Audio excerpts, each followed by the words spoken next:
It's time for our first episode of Books in Beautiful Places. Today we're going to be covering a nonfiction book, and what more beautiful place to be at than the beach. So come along with me. Today I'm in Delaware Seashore State Park in Sussex County, Delaware, and I'm going to start off this video by showing you a historical sign for a real shipwreck to set the theme of the video. The shipwreck of the Faithful Steward. The Faithful Steward, bound from Londonderry, Ireland to Philadelphia, ran aground on a shoal September 1st, 1785, with 249 passengers aboard. Stormy weather drove the vessel towards shore, where it became stranded in 4 fathoms, 24 feet of water, within 100 yards of the shoreline. Strong winds capsized the ship, and 181 passengers, including 93 women and children, perished. Looters soon arrived, carried off trunks of personal cargo, and picked the pockets of the deceased. The ship carried 400 barrels of British copper halfpennies and rose gold guineas. The coins redeposit along the shore after strong storms, giving rise to the name Coin Beach. Hey guys, so I had mentioned this in my last video. I really want to do a new series called Books in Beautiful Places, where I kind of show you a beautiful place and I show you what I've been reading, and we're gonna do that today. So in the beginning of the video, I showed you the site of a former shipwreck and I showed you the historic sign marking that. Now I'm over on the ocean side here. So this is a beautiful, quiet beach here.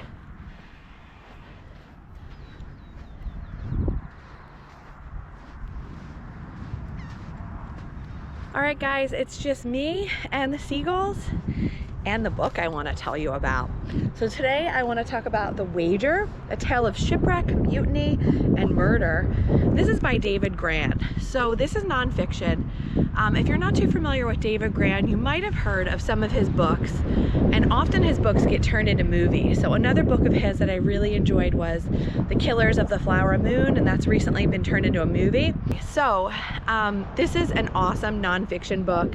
I believe that this book will kind of appeal to anyone. So if you're into the outdoors, if you're into hiking, if you're into history, a sense of adventure, then you're really going to enjoy this book. Like other books that I've enjoyed, like reading about the Shackleton expedition, things like that, I would say this is in a similar vein. I don't want to give too much away, but basically the ship set sail in 1742, and it's just kind of like hobbling together, this ship. And before things even get off the ground, before they're even far on their course here, things start to go wrong.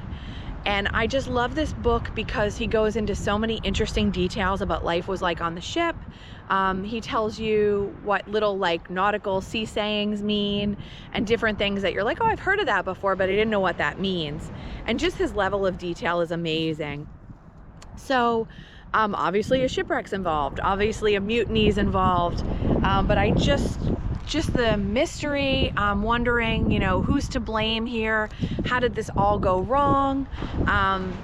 It makes you end up feeling sorry for certain characters that maybe you shouldn't feel sorry for, and just a really, really fantastic book. A solid read. Even if you're not a nonfiction reader, I found this just so exciting and so gripping, and when I like read through it in a matter of days, I was so hooked on it. And then I actually bought the hardcover edition because when it came out, I saw a little bit about this and I was like, oh, I will love this book. And I was right, I really did. And then I also shared this book with my mom and my husband, and they liked it as well, and I've recommended it to a number of friends who have really enjoyed it.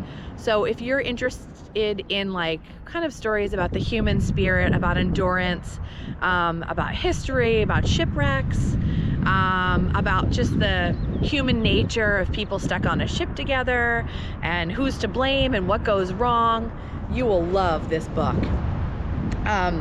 It kind of has a little bit of everything, and this actually was a New York Times bestseller. So I think that if you're looking for a great beach read, this would be it. If you're looking for an interesting nonfiction book, if you're a person that's into outdoors and nature and survival and that type of thing, this would appeal to you. We've got some airplanes flying by here on the beach, so we'll just give it a minute.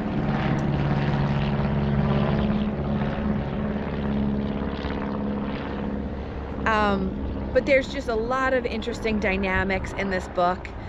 And then even towards the end, It takes on a different twist as they go to court to try to sort out, you know, who was involved in the mutiny, who wasn't. I really, really think you'll love this book. Now, in upcoming months, I'm going to talk more maybe about, you know, hiking, outdoor content, maybe throw in some fiction. But I just wanted to cover this one because it has been one of my favorite books that I've read in the past year. I think it would be a great beach read. It would be something interesting to pick up this summer. Now, if you do like to read, I'm going to have some links in my description where you can get the book. Of course, you can get this at your local bookstore.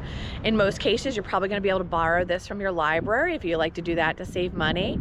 But if you're looking to purchase this book, it is available in paperback now, so you don't have to buy the hardback like I did when it first came out.